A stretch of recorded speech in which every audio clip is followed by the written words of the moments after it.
Hey guys, I'm out here today doing a localization, little regional airport, little municipal airport I guess, but got a lot of questions on this, so I figured I'd make a quick video. So I've got my site localized. You see, go in here, got my control, got my 4-point shot in. Like I said, not a big site, everything looked pretty good. The truck is my temporary base position that I set up. I go ahead and save that in case I got to come back if I got any issues, but that's on the back of my truck where I set my base up just as an unknown point to get my point shot in. So now what I'm going to do is I got my rover here on the pole. I'm going to get that shot in as a control point, and then we'll get our base moved over. So first and foremost, most important thing I do, everyone does this differently, but I do everything at a 0 antenna height, so there's no confusion, can't get mixed up. So now my pole height at 0. I think that's really important. So like I said, I'm fixed. I'm going to go to measure points, control point. I name it something that makes sense to me. Name it whatever you want. I usually call it base pole. And once I do that, I'm going to hit start. As you can see here, it's taking shots. I do my duration, I do 90 seconds.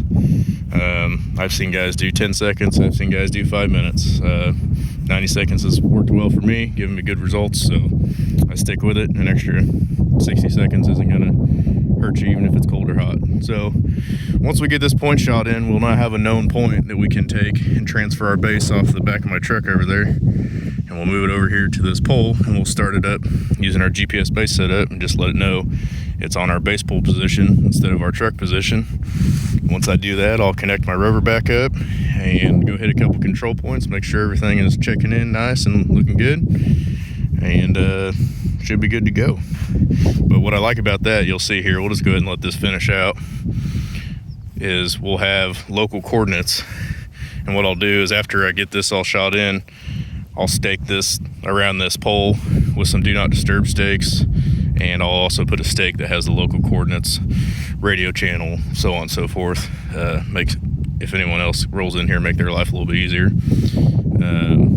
So that way if we got any issues, we now have a known point that we can come back to, so on and so forth. But just finishing up here.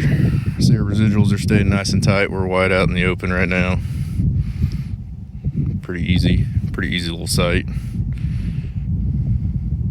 So now I've established I've got some local coordinates, and then you can see in here that's the lat long height. I'm shooting in local and GPS coordinates.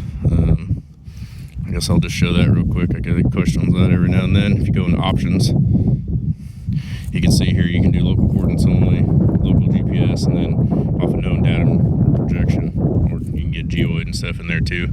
Most guys we're working with aren't getting into that, but we run into it every now and then. It's always nice to show guys, especially if they're going out, they want to run a known datum or projection, they can go do their own topos for building pond dams or whatever you're interested in.